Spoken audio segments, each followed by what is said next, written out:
welcome to my humble abode. I was planning on calling this day one. It's not really day one.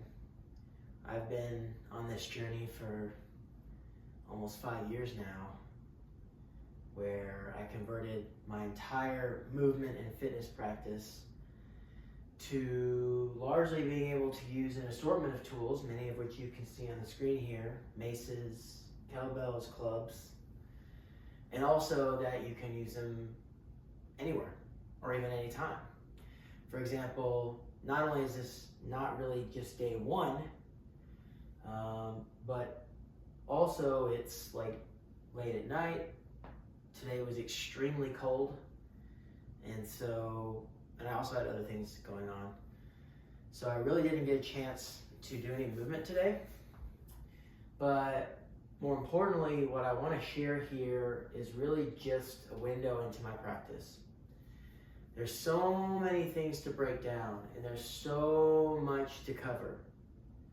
And what I often end up doing, at least on Instagram, is just sharing highlights. And, so much of that is really just a lot of editing. And if I want to do something more educational, it just seems to be so arduous. And frankly, I don't even know that there's as much value in that as we like to think there is on Instagram. It's a great place to build following and, sort of be, shall you say, the state of the art, especially when we're talking about things like kettlebell juggling and club flow and stuff like that. But I also have a heart for just sharing my practice, which is really the core of what all of this is. It's me taking an assortment of tools, primarily maces, clubs, kettlebells, and ropes, but also other things like Bulgarian bags, sand flails, things like that, and working these tools through space.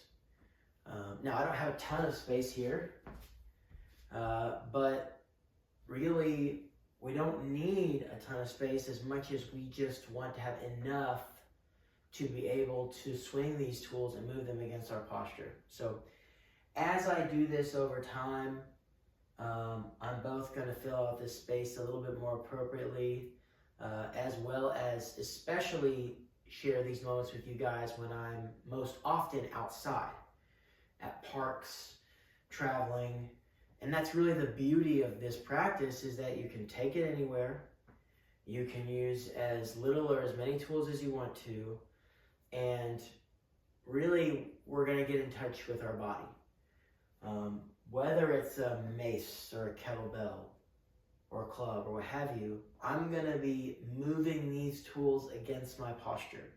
Not only from a stationary standing position, but also from one where I'm moving and stepping and swinging with the tools through space. Truly, for those of you who start to watch these practices that I'm going to start to share with you here on YouTube, you all will see a great rise in your skill set, so long as that you just pay attention. But basically, I'm just going to share with you my practice. I'm going to take some time here to do some flow. And there's probably going to be some moments where I'm going to find some things that I want to share with you on a deeper level, and at which time I'll stop and explain those things. But most importantly, it's that I want you to get a true feel for what it is that I'm doing on a day-to-day basis, because it's really not like anything else that anybody else does except for my peers who are doing clubs and kettlebell juggling and stuff. Because I'll tell you this, I don't really plan my workouts with the exception of competitions. For example, like kettlebell juggling, or I do hope to one day do some mace competitions, things like that, and look forward to those opportunities as well. Or maybe if there's something specific that I want to work on, like sometimes I'll get stuck on a move and I'll just really want to nail it, get it down. I'll spend extra time that day doing a move. But really, before my practice, I kind of have an idea of some things that I want to do, but it's just sort of things that come right at the tip of my tongue, things I've just thought about that day, or even something that I was inspired by online. But in any case, is always going to be a mix of those 4 primary tools, and of course some of the other exceptions that I throw in there on a particular case-by-case basis when I feel the inspiration to do so. With that said, today I'm feeling a little bit of some kettlebell flow. I really want to play with my clubs a little bit, really get in some good swings. It is late, so I don't want to work up too much of the sweat and get real crazy. This is more or less just going to be a really good, just high quality, high level movement and mobility practice that also engages key aspects of strength building that'll be relevant for you as you start to use these tools more and more. Because it's not just about swinging stuff, and it's not just about range of motion, but it is about, perhaps most of all, is what I believe using our natural biology and design to move as humans were intended. One thing I'll say before I jump in as well is that people often think that the transverse plane is the only one that you rotate in. And sure, that may be true when you consider a majority of the body, because you're basically cutting the body in half and moving it across, torso versus your hips and lower. But there's another key component of rotation that we get, especially as humans, that no other animal has, and that is in the form of our shoulders, and the fact that our shoulders have near 360-degree range of motion. So whether it's that we want to go in front and then have this kind of turn here, rotating on the sagittal plane, and then turning it here into the frontal, or even on the transverse plane, the shoulder is very important. And the more dexterity that you have in it, the more capability you're going to have to be able to go through wide-ranging forms of movement that are going to create just really high-quality outcomes as you age and as you just want to do other things in life in general. So anyhow, I suspect there are going to be many times in my practice where I'm going to zone out, and I'm sure I'm going to get better at editing these parts in and out as well. But I also want you to see those too, because it's important to just kind of find things that you want to work on and just really start to nail those things, or areas where you're weak. And I find these things all the time. So my hope, honestly, my intention with this sort of new direction, shall we say, is that I'm going to share a little bit with you every day. And that's not just like a 90-second clip. I'm going to do those too. But really more like a good portion of time of my practice, so that way you really can see the heart of what it is that I'm doing and how it is that I'm building the skills that I'm building, especially when we're talking about the shoulder and our posture, both of which I feel go hand in hand. Because when these tools are behind us, especially when the wrist is down, the elbow is up, it naturally lengthens our spine and has us begin to straighten out and gives us more opportunities to use other tools and build ranges of motion that we might not have realized that we had. So clubs and maces are really truly perfect for this. And of course, the more that you build it, the more that you're going to be able to do it with other tools like ropes and kettlebells, to the degree that it makes sense. So anyhow, I'm going to get into some flow. As we go on, and you're going to see more of these practices, you're going to hear me talk about my system of universal flow. Universal flow is simply a series of transitions that you can use with almost any tool and are going to help you to move through space better with regards to your relationship of your body and other objects.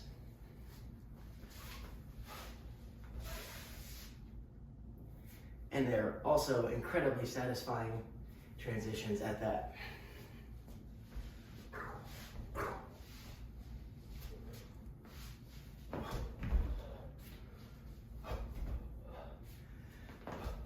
In the beginning, I don't know if you heard that, in the beginning, you're gonna have to take more time to build the necessary requisite dexterity in the shoulders that are gonna open up your ability to swing against these tools with your weight.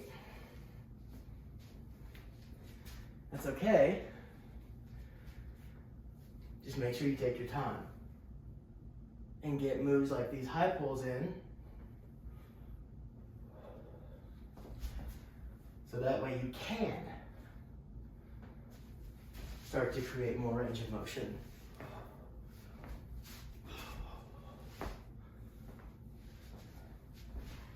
Do stuff like that.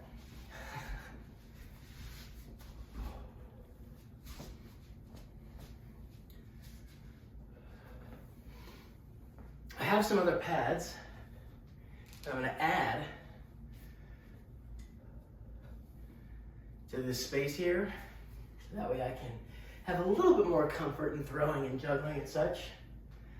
But truly, I hope that a majority of these practices happen outside, unless you guys like it and you can hear me here fine, which is great.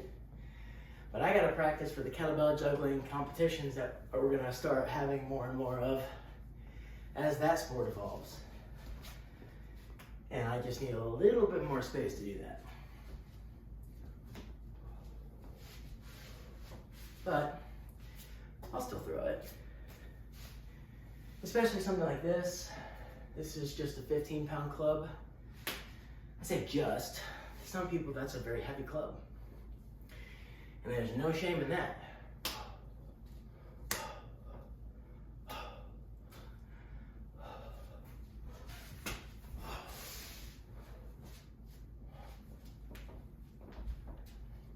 But I'll tell you, TACFIT as an organization moves in a lot of ways through their own unique system. It's great. I don't have any issues with it. I don't know that they quite like so much what I do with their tools. I don't really care. They got my business. I bought these tools. But I really do love the design. That rubber coating not only just gives you some peace of mind while you're using it, throwing it, and moving it around your posture, but the clubs are very top heavy.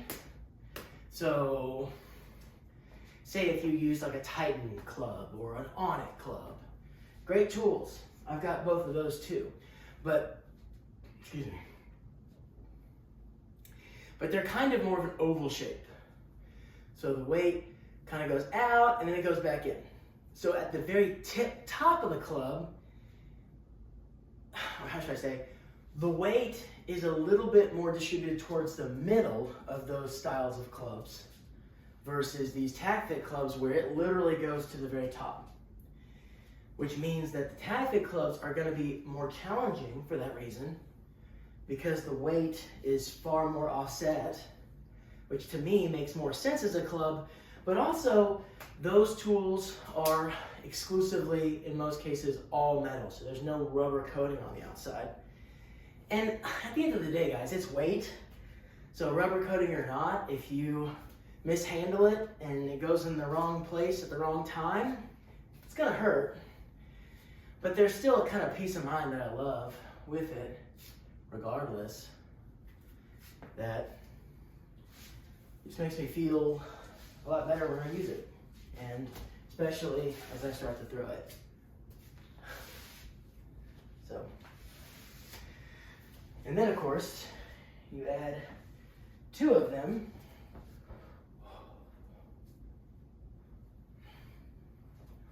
And then all of a sudden, it becomes exponentially more challenging.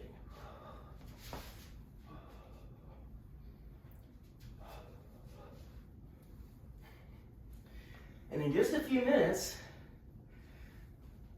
I'm already getting quite a bit of a sweat going.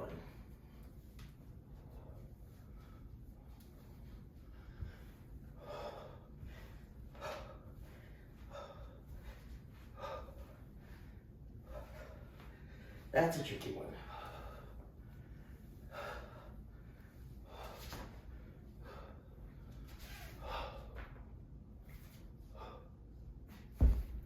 Doesn't take much. Okay. Let's get a little light kettlebell here.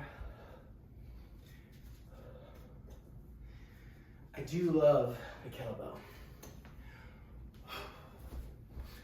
I love that it is so stocky and short, and that handle just makes for such a great experience there. Whew. I need to add a little bit more padding before I go totally nuts. Doing like tap flips and stuff, I'm gonna be a little bit careful because if I drop it, you're gonna hear it real loud. And other people might too.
Now, all of these movements are ones that I just slowly picked up over time, but they're all using my posture for momentum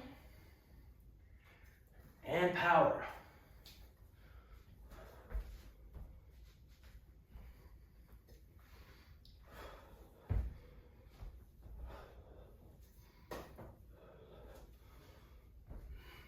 Weight matters. But really, guys, if you know how to move, the weight's gonna make a lot more sense. You don't have to think as much. And you can let the body just do what it does.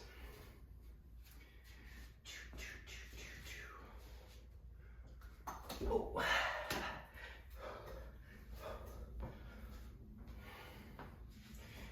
All right. This is a pretty condensed practice, but it's a good first one. Just enough for me to break a short sweat before I try to catch some Z's.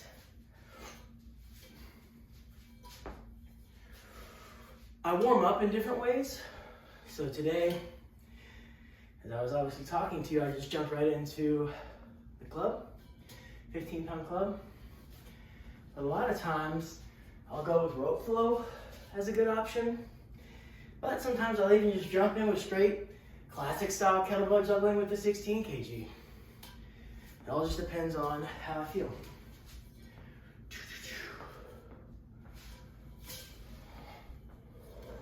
Now, there's gonna be some times I'm gonna make some mistakes. I'm gonna tell you that right now.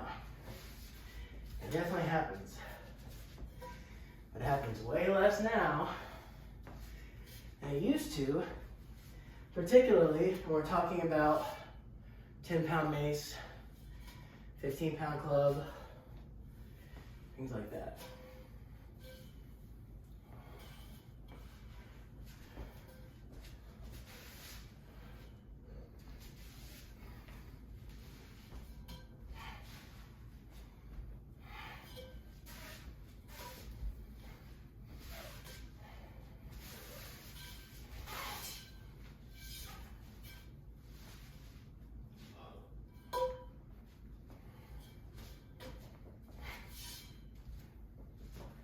Doesn't take much.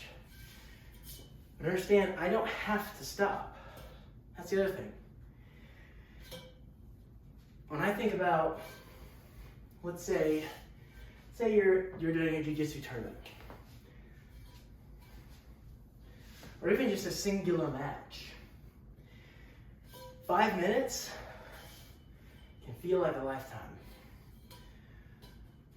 So what you really need to learn as a skill is how to keep moving effectively while being a little bit more tired. It's not always going to be like a HIIT workout where you get, oh, fudge, 10 seconds of rest. Well, there's the first one. I've got more mats, but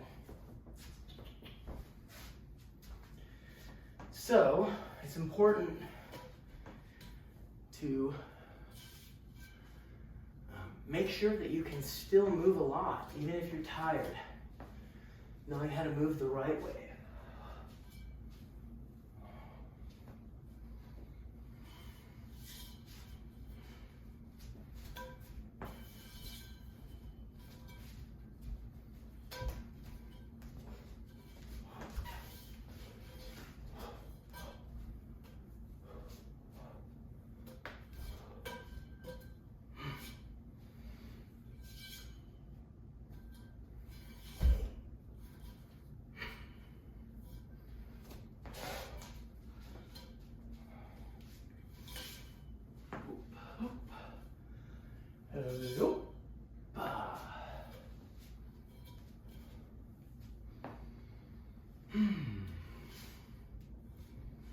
I do love the 10-pound mace though. I love all maces. And the cool thing is about this system is when you start utilizing the proper transitions, you can use a really heavy mace, or a much heavier mace than you might expect, 25 and 35 pounds even, to start really flowing. Even with all of these movements that I'm doing right here. Just a little bit slower. That one, not so much. The sword swings do get, oh, there's another one. The sword swings do get quite a bit harder with the heavier maces.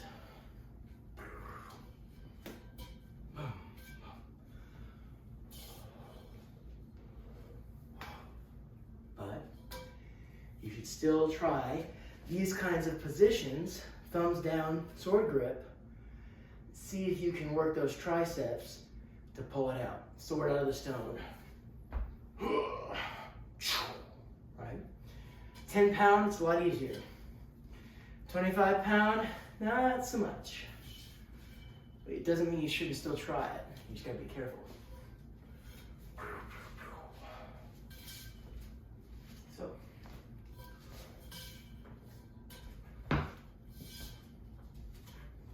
Well, oh, that might have been 10 minutes, 15 minutes. I've got a good sweat broken.